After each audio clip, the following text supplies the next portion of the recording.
go ahead and call the Finance Committee meeting, City of Franklin, to order here. Danielle, would you kind of roll call, please? For Alderman Pepperelli. Here. Alderwoman Day is absent. Alderman Craig. Here. Dennis Tree. Yes. John Howard. Here. And Mira Kresovic. Here. And Four. Mohammed Nauman is. Do we have a forum? We have 5, yeah. Join me for Pledge of Allegiance. Change this around. I pledge allegiance to the flag of the United States of America and to the republic for which it stands, one nation, under God, indivisible, with liberty and justice for all. Thank you. Next item is citizens' comment period. We have a distinguished guest. I was in the office late. I knew the meeting was going on. I figured I would come say hello. All right. We usually come up at some point during the discussion, so. Okay. Thank you for joining us. Moving on, approval of the Finance Committee meeting from October 22nd, 2024. That document should be in your packet, item number 3. You've had a chance to look at it. That was basically our, I think the kind of final wrap up there of the due process. I move the minutes be approved. Second. We have a motion and a second for minutes of October 22nd, 2024. Any further discussion? Hearing none. All those in favor? Aye. Opposed? Great. Moving on. Financial update, I think, is the gist of our agenda tonight. Danielle's got some numbers to share with us, I think, for the third quarter, if you will. Correct. Danielle, I'll turn it over to you. So I'll just go through, really it's going to be the September financials. I wanted to provide the July and August for you as well if you had questions. So we've completely wrapped up the tax collections. Those have all been posted. Our total governmental funds is around $57 million. Notes on my September financials. So the September financials, the cash and investment summary. Everything is pretty much in tip-top shape. The only thing is we have a negative balance in cash, which we just offset with the ADM, American Deposit Management investments, and so we do that once a month, where we try and make sure that all of the cash balances are in a positive position. The institutional capital management, again, I know we've had some discussion, and I hope to bring in the January meeting a potential recommendation to move that over either into a new investment company or just transfer it over into one of the other 2, American Deposit Management or the LGIP that we have, because we're just not getting that rate of return like we used to. Landfill siting. Typically, between the months of June and September, we have the higher landfill siting revenue months. Collected $274,000 in September's collections, which is, slightly $65,000 higher than what was in September of 23. So right now we're performing at 15% above the projected $2.5 million budget. I believe it was about $2.8 million is what we're projecting for 2024. All of the landfill siting revenues, that goes to our capital funds, so capital outlay, capital improvement, and the equipment revolving fund, and then we have a slight portion that goes to the general fund. And yes, and the street improvement fund, you're right. So if there's any above budget resources, we allocate those evenly to the equipment replacement fund and the street improvement fund, because those have the least amount of resources going to them other than station aid. General fund, we've received the majority of our revenues so far this year. The only thing that's really outstanding is your monthly license and permits, your monthly fines and forfeitures, and then your final November shared revenue payment from the state. But we do have tax collections in there, all of our other taxes, and and obviously interest income is higher than projected as well. Back to fines and forfeitures, I just wanted to state that over the last few years, our fines had began to dwindle down, and so we had projected a lower amount this year at $400,000. However, this year it's significantly increased, so we're already at 92% collection for September. We're at $367,000 out of the $400,000 budgeted, and so you'll see in the 25 budget we increased that as well. Is that sustainable? Fines? That level of collection, where you can forecast that in the future? I think based on conversations, I think it may have been. Like, is this? There were some. anomalous? There Anything were else? some. I think there was some significant reasons as to why it was slowly starting to dwindle in the past. I know that we have increased some of the court fees, and I think maybe just getting some new faces in the court office has helped increase those. Okay. We didn't increase it by much, though. I think we increased it to $430,000. Yeah, it wasn't. No, $100,000. no. Don't want to be conservative.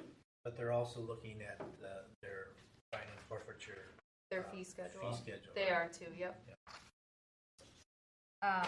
Ambulance billing, that has significantly increased as well. I knew that we had a lull there for a little bit of time during the transition between Andres Medical Billing and then now EMS MC Billing. We transitioned over to them. It was the same company, I believe, right, Chief? It just, one was bought out by the other. Right, Andres Medical Building got bought out by EMSMC. They're a nationwide, they operate in 43 states, and they bought out all of the local ambulance billing companies. Had a bit of a learning curve. Mm-hmm. My observation was they bit off a little bit more than they could chew, so our revenues or collections from the first part of the year were really delayed, and now we're starting to get more of a consistent. Right, and that's something that we had discussed too. So you can see ambulance resources are pretty much back up to where they should be. They're 83% collection through September. And then we don't really have to get into it, but we will say that I think we're bringing to council a potential increase in the fee structure for the ambulance billing as well. So may see an increase in that in 2025. Engineering fees, we're collecting those at a consistent rate, 81% of budget. Investment income is higher due to the higher rate of return. And then if you wanted to turn to your September packet, I just wanted to point out a few things. So for general government, under the expenditures, you'll see obviously the excess of revenue over expenditures is at $6.6 million, and that's again because we've collected all of our property taxes and our transfers are being done. We're just waiting for that November shared revenue payment, but our expenditures are a little bit slower. IT, finance, and the municipal buildings are under budget significantly in non-personnel services. We're $838,000 under for public safety, and that was due to one error that was made on my end. We double booked an expenditure for data processing services, so we put it the $90,000 under one line item that I saw, and then we also put it under the intergovernmental charges. So that has a $90,000 surplus. You'll see. Police services are under 17% for their non-personnel services so far. The fire department's about 6% under budget for their non-personnel services, and then inspection is actually running pretty lean at 10% under budget for personnel and 40% under budget for non-personnel. So we just anticipate some of those services and those costs coming forward in the last quarter. Otherwise, yeah, we don't typically see that big of a surplus at this time of the year.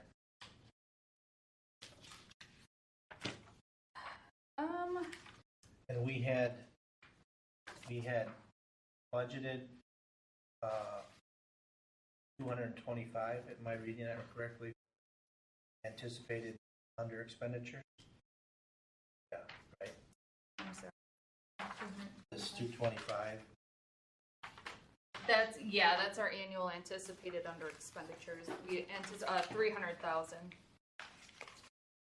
But we've done that. I mean, we've done well over that the last few years, which is why our fund balance is high.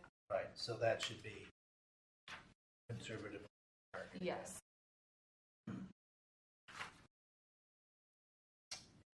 Again, I think, just some minor areas, inspection has opening. There's still some vacancies that I don't anticipate necessarily being filled in 2025, and I'll talk about that more.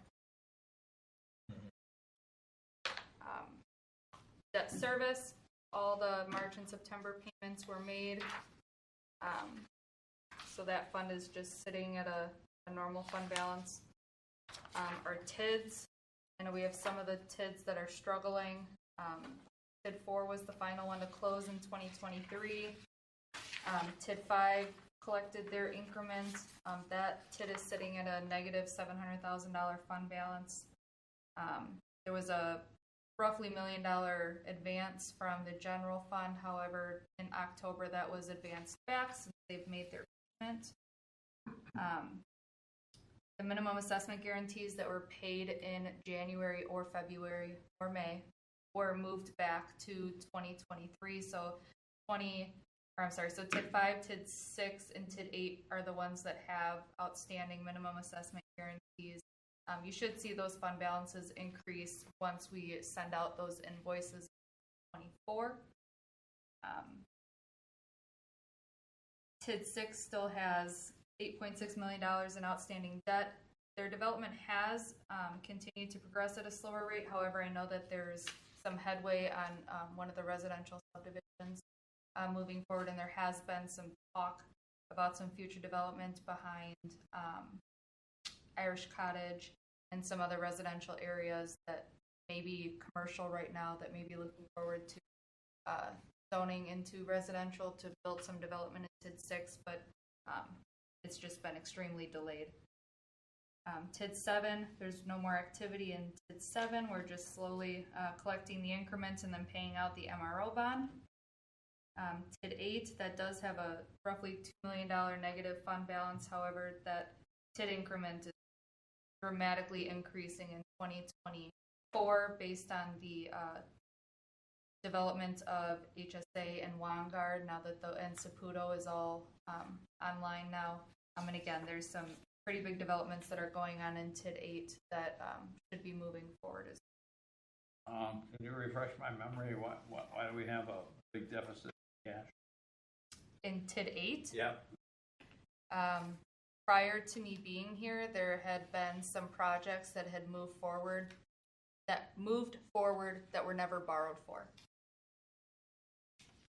For example, the South 27th Street, there was one project on that was never borrowed for. There was the transmission lines that were to be moved for Hickory Street that was not borrowed for. So we advanced it From the general fund, we advanced $900,000 to cover last year's shortfall. Okay. But it's gonna require some further conversation about possibly borrowing to get up the fund balance. I know that's been a conversation that Ellers, our financial advisor, and I have had. We advanced the $900,000 to cover the South 27th Street project that went forward prior to me being, but that is just not enough. Our cash flow shows that by like 2026, we should have more than enough increment coming in to support that, but I don't like sitting at a $2 million deficit there. So there should be an advance balance 24, right? The subtotals there. Talking about up top, Oh. Liability. yeah. So a further advance above the 900,000. No. Well, there probably should be another advance in Yes. there. Yeah, right. Yep. 900,000 should be there, but there's a total on the on the total liabilities line, but nothing above it. Just missing.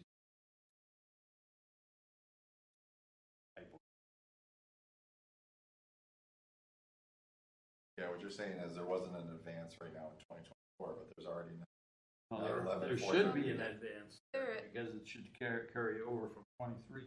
To 24, right? correct, but That's the outstanding advance, the 911,000, where it says Right. due to other funds. Just not on that line, that's all.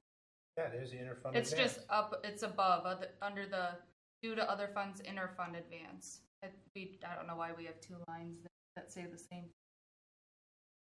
On the line above it, which is like the same interfund advance. Today, 911. TID 8?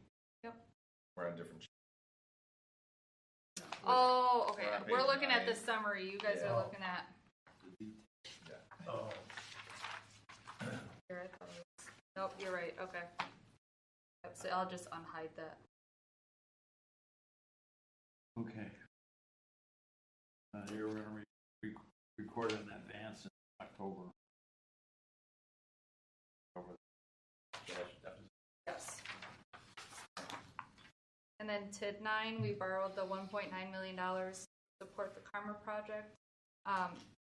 That project is almost done and complete. They were waiting for some DOT conversations on the sidewalk. We have received all of the project costs, and the engineering department has approved the project costs, but we haven't got the invoices or the pay apps yet. So I think that actually only totaled about 1.4 million. So into possibly funding on another sewer project in that area. That's TID 9. ARPA funding, that's pretty self-explanatory. We've obligated all of the funds. Now just finalizing projects. All the contracts are signed. Those are supposed to be signed and in place by the end of this year, and funds have to be spent by the end of 2026. I don't anticipate any problem with that. The only project that may go further into the end of 2025, beginning of 26, is the water tower project. They're having some delays on the power and all of that, so they said it should be up and running by the end of 2025. Solid waste.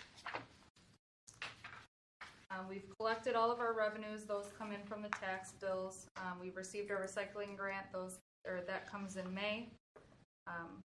Continue to receive our monthly tippage and investment income.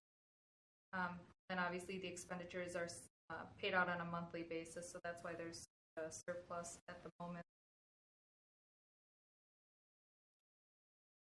Right now I'm working on the CPI increase for the solid waste fees. Annually we do that with John's disposal, and based on the CPI every September, and what that percentage is based on our contract is what our solid waste fee goes up to.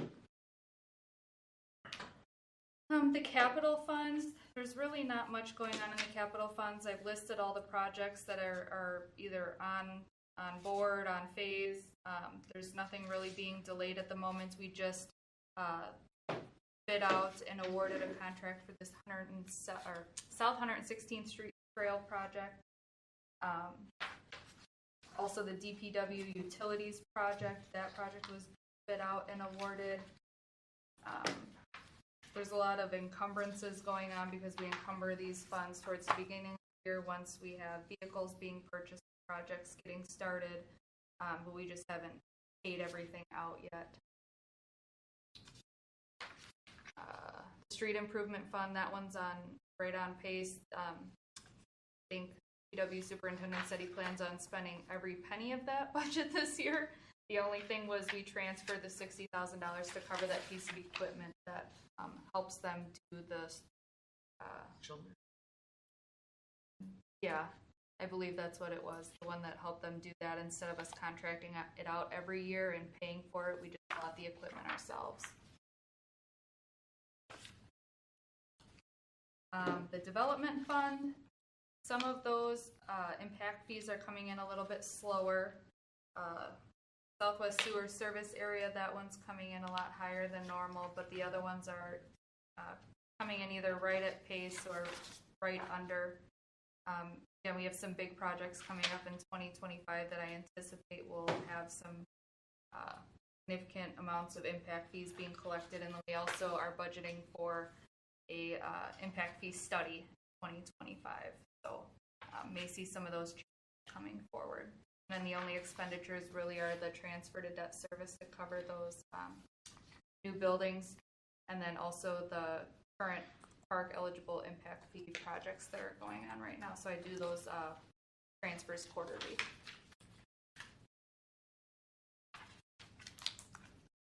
There's really no development in the utility fund or development fund. That's just the special assessment connection fees being collected.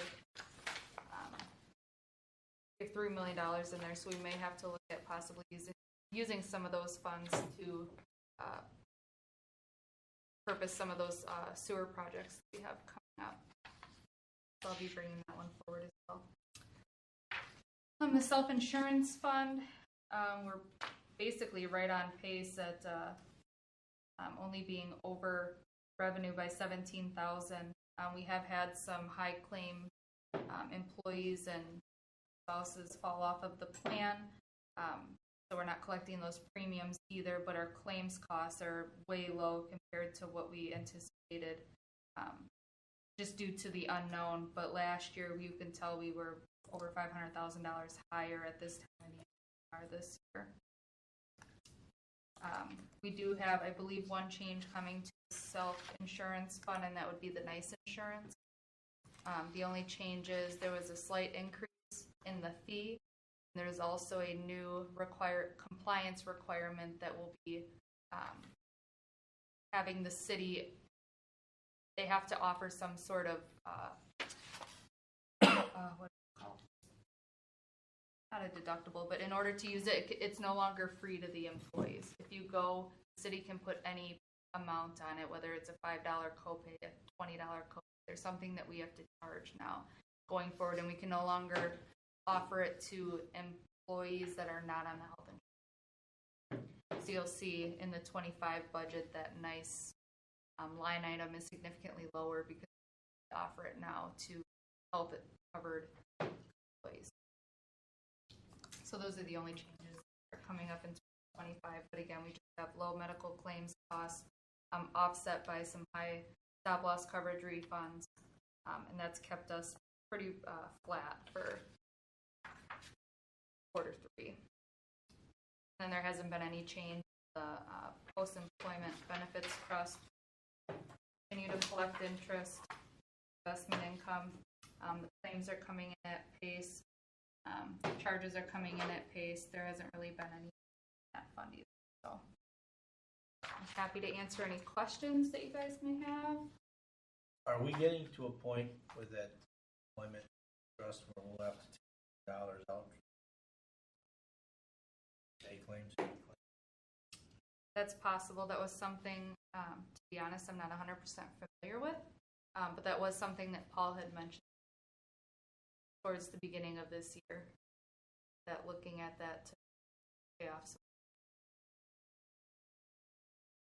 So we'll make a note of that, and then I might be calling you to talk further on that. All the help I can get.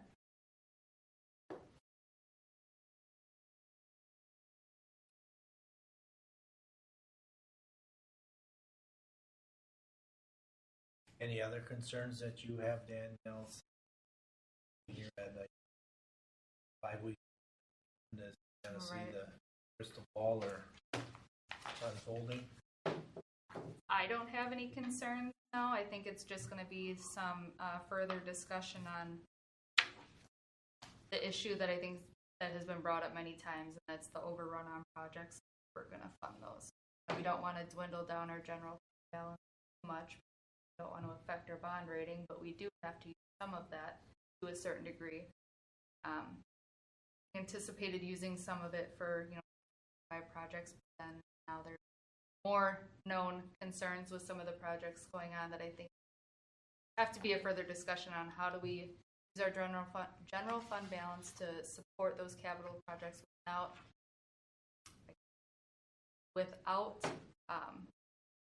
hurting our cash position and our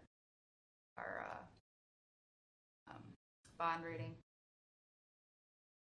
How are we doing on bank reconciliation? So, to be honest, that was a process that has fallen through the cracks since 2021. That is why we are at a point where it would take so much manpower to try and fix it that we hired CLA to come in, and that's the work that they've been doing for us this last couple of weeks to get our reconciliation up to a point where by February everything will be reconciled through 2024. So they're working on some journal entries right now for us to get 2023 to a point that there's nothing immaterial, that they're satisfied, that we're satisfied, and basically start fresh with our tax fund and our general fund, or the pooled cash. And then they're going to be reconciling for us through the end of December. They're working with both Tom and Roseanne right now to get that process. So before we start the 2024 audit, That would be one process that is cleaned up for that audit. Yep. Good. that seems to be one of the centerpieces last year. Oh, 100%, Chapter, right? absolutely. And I mean, you just keep getting pushed back when each month goes by and you're still 2.5 years behind. I know it's so it's a challenge, but that will be done, and that will be one less thing.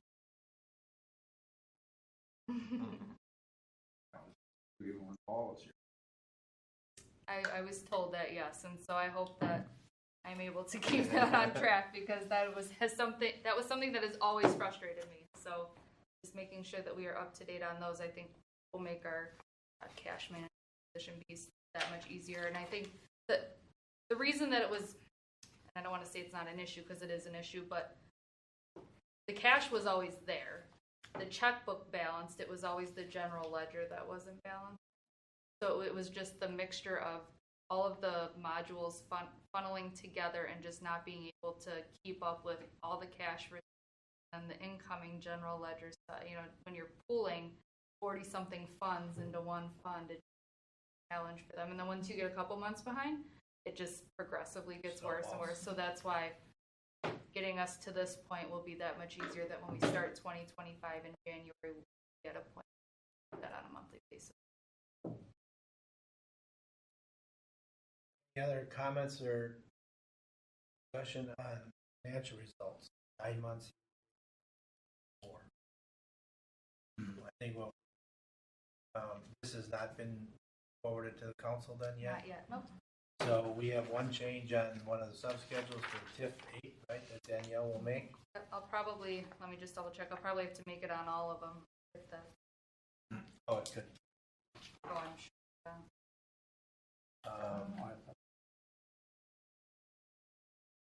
No, it's just that TID 8. So that page on all 3 months, I'll just have to unhide that row for the advance. I think the action would be moving over this on the common.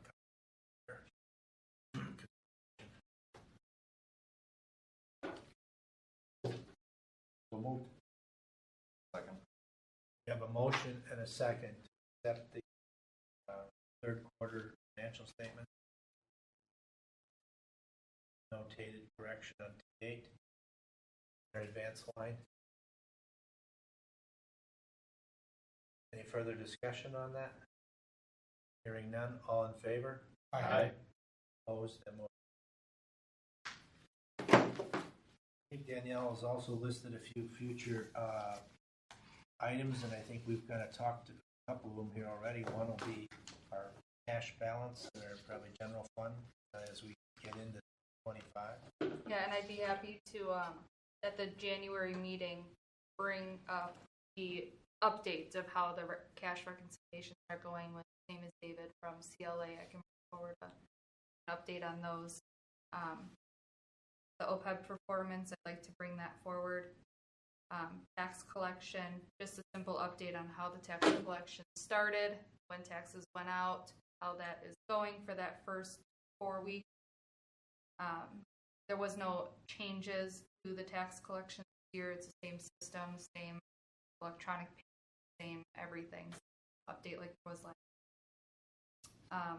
Debt service planning, I know that that's something, again, that we probably will have to discuss. We didn't put any borrowing in the 25 budget, but again, there have been some concerns that have been brought up that may warrant a borrowing, so we'll have to talk about that. Sewer rates are typically brought forward in the first quarter, and then anything that you guys want to discuss other than, again, the reconciliation. Anything else you guys wanting to discuss? Maybe FYI is an eye on some of the investment policy. Some of them have an annual or rolling Every 3, yes. Yeah, rolling cycle of council, and we're taking a look at, Yeah. make sure that the appropriate services are needed. I think another one that I will bring forward is the credit card policy. A lot of discussion on just because it's become such a formal way of people making now.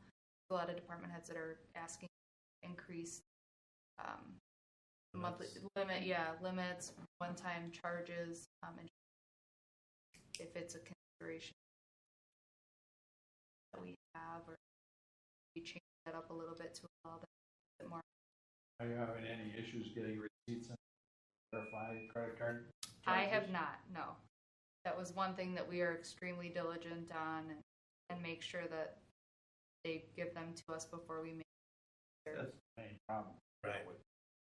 But No, now software, most of that's electronic.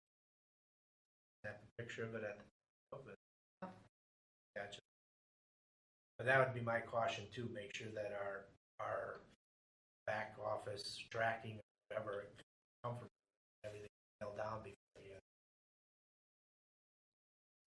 expand it. Right, and that's why I told some department heads I'd bring it forward for discussion and see, because like I said, I know it's just become the more norm of, we've had, for example, an IT, it was a big software maintenance something that, even though it was overseas, they did not accept anything but credit card.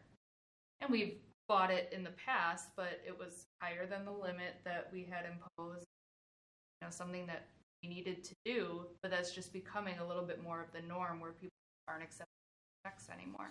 But then you run the risk of, like I said, a lot of approvals before council approval, because that stuff's already, your card's already swiped, and then it's just always making sure that there's no fees attached. Their policies, they can't have fees. So there's the give and take that I would like to discuss. So Yeah, $20. exactly. All right. So there's nothing else, and those were the Anything items else? that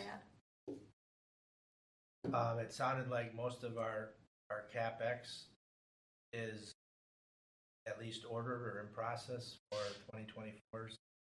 I think the rest of the police vehicles that I see and the other.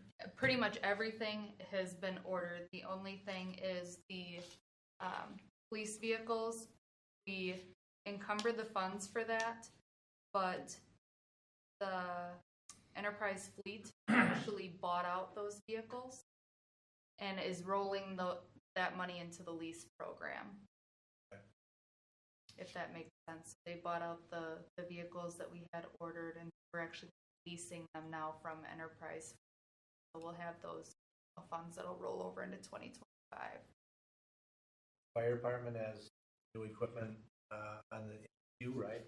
Yeah, Or do you have it? 2024, we have a new command vehicle that we got. It's a Chevy Tahoe.